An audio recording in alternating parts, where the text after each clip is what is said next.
Hello students, today we are going to start with a new chapter, transpiration. What is transpiration?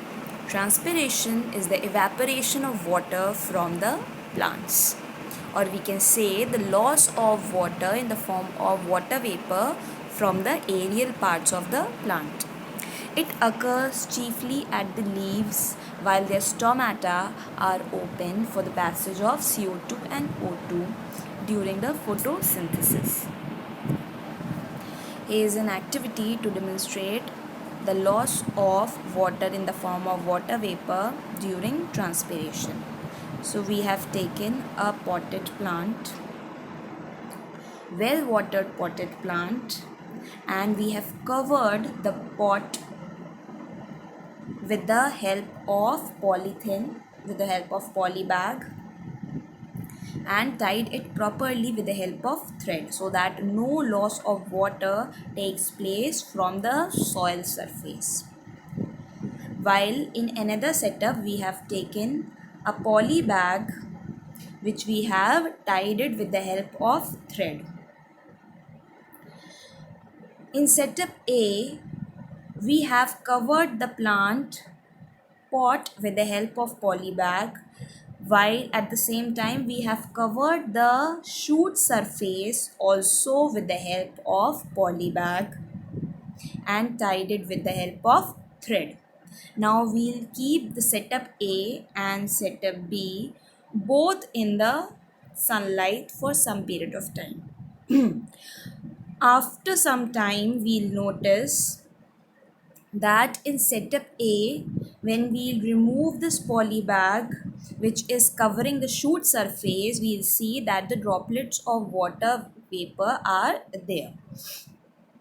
This shows that the water loss has taken place during in the presence of sunlight by the plant. While in setup B, we'll see that no, after removing the thread from the polybag, we'll see that no water droplets are there, no loss of water has been taken place. So this activity shows that plants perform transpiration in which they lose water in the presence of sunlight in the form of water vapor.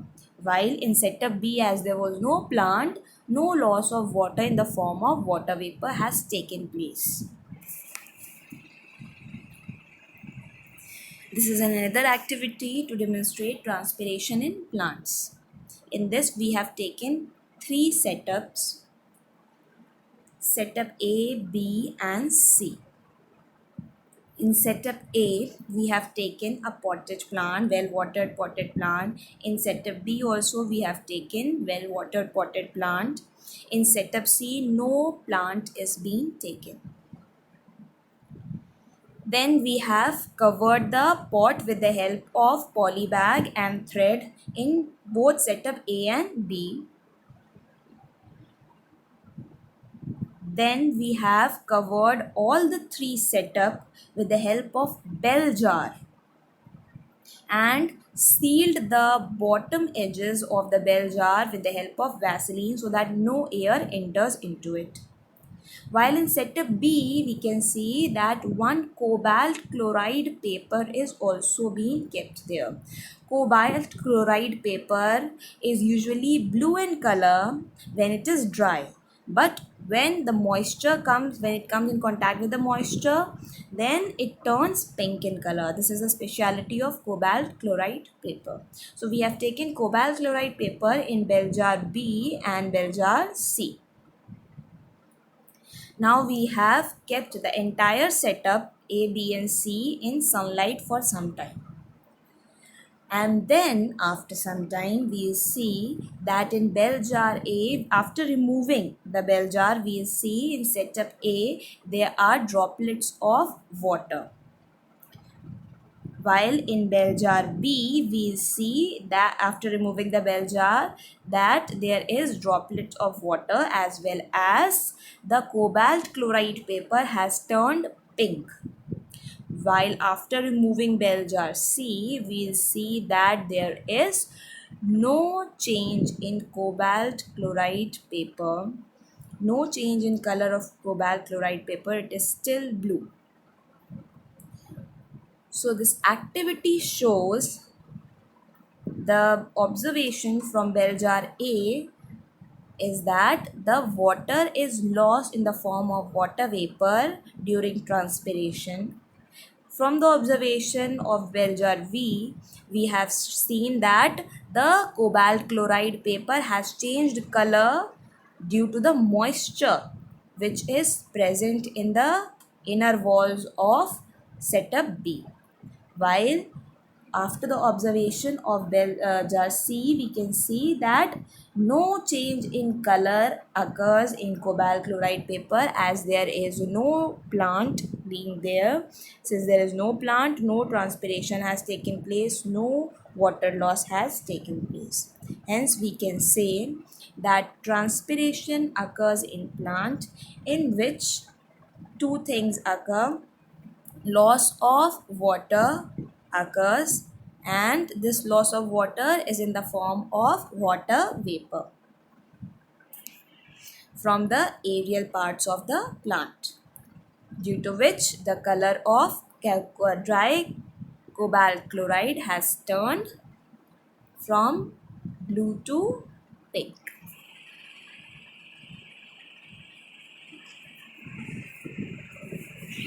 Now this is a difference shown between the process of transpiration and evaporation. Transpiration occurs only in plants, while evaporation can occur from any of the surface containing the water layer over it. It can be water body also, it can be living substance also, it can be non-living substance also. So, transpiration is a physiological process which occurs only in plants, while evaporation is the process in any free surface. Transpiration means water is released by the plants in air. Evaporation means conversion of liquid into vapor. Water moves through epidermis with its cuticle or through stomata, while in case of evaporation, any liquid can evaporate. The living epidermis and stomata are not involved. While in case of transpiration, living cells are involved. In case of evaporation, living as well as non-living surfaces, in both the cases, evaporation occurs. Various forces are working in case of transpiration, such as vapor pressure, osmotic pressure, etc. While in case of evaporation, not much of forces are involved. In case of transpiration, formation of vapor continues for some time even after saturation of outside air. While in case of evaporation,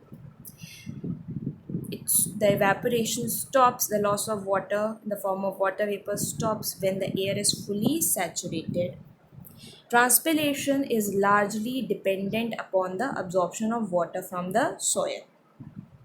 While evaporation, it continues as long as the water is available on the surface. Now we'll study about how is water made available for transpiration.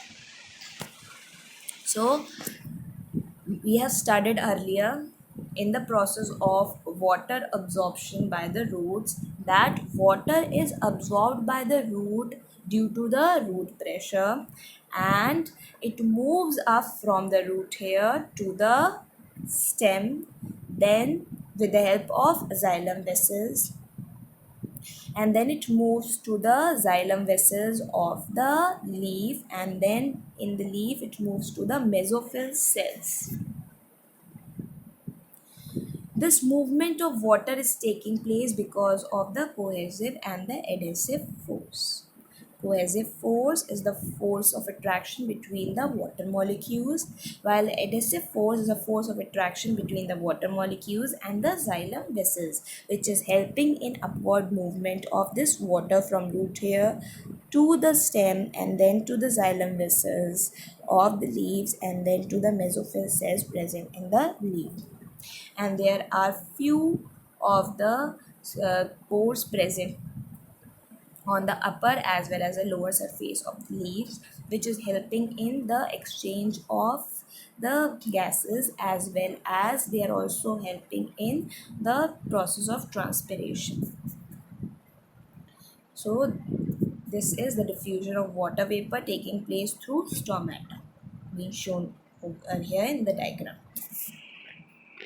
So this is how the water is made available for transpiration. It is coming from the root here and moving to the stem, to the xylem, and then to the mesophyll cell present in the leaves.